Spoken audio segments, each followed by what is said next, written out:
Hey guys! Welcome back sa ating video. So pag-uusapan natin yung mga online lending companies na na-revoke ang kanilang license to operate as a lending app or lending company.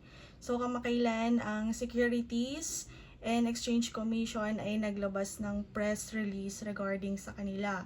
Okay, kung nandito yung mga online app mo like Quickla, Poco Cash, Blue Peso, Peso Forest, Mocha Mocha, Peso Buffet, and Load Cash. Maybe hindi ka matatahimik kasi kahit wala na yung app nila sa Play Store, pwede ka pa rin nilang i-text kasi nga nandun pa yung data mo sa kanila. Okay? So, the Securities and Exchange Commission or SEC has canceled the lending license of Copperstone Lending Incorporated, which operates online lending platforms like OLPs, yung mga Quickla, Poco Cash, Blue Peso, Peso Forest, Mocha Mocha, Peso Buffet, and Load Cash for its unfair debt collection practices and its failure to disclose the true and correct terms of loan contracts with borrowers. So, yung mga borrowers nakakatanggap ng mga harassment, hindi na bago ito sa lahat. And yung correct terms of loan contracts, okay, hindi rin makatotohanan. So maybe sasabihin nilang yung 5,000 for example ay babayaran mo sa loob ng 120 days, pero kapag nag-proceed ka doon 7 days lang pala. So in an order dated April 11, the SEC Financing and Lending Companies Division Finland found that Copperstone Lending violated Republic Act No. 3765 or namatay,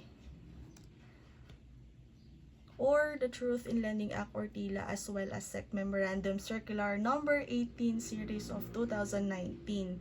So MC18 on the prohibition on unfair debt collection practices. Okay, so ano nga ba yung kanilang parusa? According to Finland, revoked Copperstone Lending Certificate of Authority to operate as a lending company and its primary registration. The company was also ordered to pay 20,000 for violating the TILA. Okay, yan yung Truth in Lending Act natin kanina. The order was issued in response to several complaints filed with the SEC regarding Copperstone Lending, so or mga OLPs natin. Okay, so question, maraming magtatanong kung babayaran pa ba to. Kung naharas na kayo guys, hindi na. Okay, dahil sarado na sila, they are not operating anymore.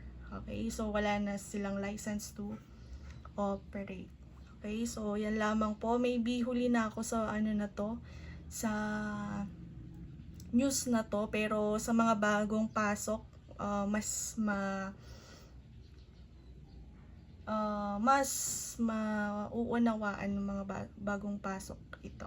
Okay, so that will be all. Thank you. Next video ulit tayo guys. Bye!